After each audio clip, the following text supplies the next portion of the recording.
Ça, c'est le matin même, c'est le 12 juin. C'est le matin même qu'elle est décédée, parce qu'elle a été à la maison jusqu'à la fin, jusqu'au 12 juin. Mais le 12 juin, on allait à l'hôpital pour la procédure. Elle aurait pu l'avoir à la maison, mais elle a choisi de l'avoir à l'hôpital.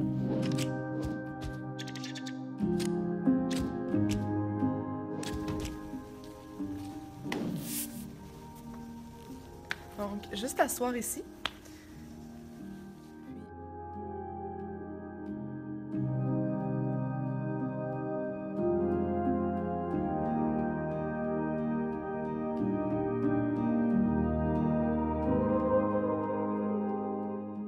Ça faisait un mois qu'elle était à l'hôpital, puis les soins palliatifs avaient de la misère à contrôler sa douleur. Puis elle m'a dit, Jess, je veux juste une pilule pour m'en aller. Puis là, j'ai dit comme, tu veux dire quoi? Tu veux t'en aller comme tout de suite? Elle a dit, oui, j'ai mal, je veux plus vivre comme ça, c'est plus une qualité de vie. On savait même pas si c'était légal au Canada, on savait même pas que c'était une option. Puis c'était moi dans l'auto qui a comme fait des recherches sur Google, puis j'ai dit, ben si ça fait depuis 2015 que c'est légal, c'est vrai, c'est quelque chose que si jamais maman t'as trop mal, puis si jamais tu te rends là, you can if you want to. T'es capable, tu peux. À partir du moment où elle a su qu'il restait moins de 6 mois, elle était déjà prête, elle, à partir. J'ai passé 3-4 jours par semaine avec elle depuis mi-février jusqu'à la fin, peut-être les 2 dernières semaines. J'avais pris congé du travail aussi, puis j'avais plus de cours.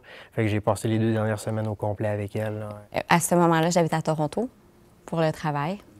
Fait que je faisais l'aller-retour à toutes les fins de semaine. Une semaine sur 2, j'habitais chez ma mère, puis je travaillais à la maison. Est-ce que tu sais c'est quoi un proche aidant? Non.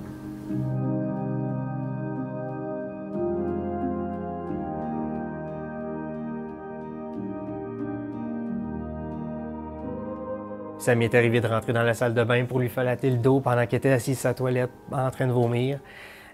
Pendant une demi-heure, 1 heure, oui, c'est arrivé. Fait que oui, j'imagine que je corresponds à cette définition-là. On est 4 à la maison qui ont fait les infirmières ou infirmiers en soins palliatifs à la maison. C'est moi qui la changeais, on la bougeait. Je passais mes journées à l'aider à se mettre confortable.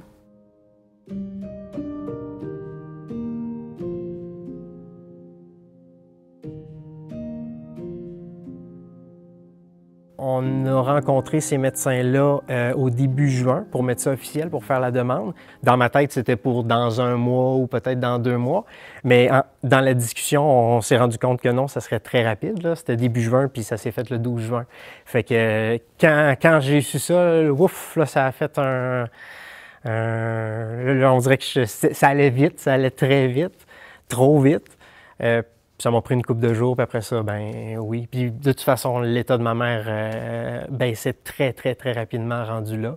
Et on l'a su 2 jours avant que c'était approuvé, que tous les médecins avaient approuvé son aide médicale à mourir. C'était un long processus d'entrevue puis de médecin.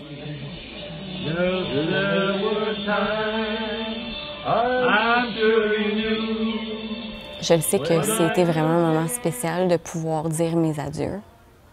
Puis on a chanté, elle voulait pas arrêter de chanter, elle était rendue genre 11 h le soir, puis il y avait encore plein de gens à la maison qui chantaient des chansons, tout le monde buvait du vin, puis c'était vraiment agréable, mais un moment que, tu sais, je voulais pas vivre. Fait que... Je pleurais de tristesse puis de joie en même temps, c'est vraiment weird. Je l'ai vécu comme ça parce qu'il y avait déjà un gros bout, la majorité de mon deuil était faite avant. J'ai des beaux souvenirs des derniers moments avec ma mère. T'en as profité jusqu'au bout. Oui. Elle m'avait donné une grosse colle, puis elle a dit « Rappelle-toi de comment que ça se sent que ta maman t'aime autant, genre « Remember how this feels ». Puis là, j'ai donné une grosse colle, puis... Ça, tu vas t'en rappeler. Ouais. Ma mère était bonne elle donnait des bonnes colles. C'est vrai.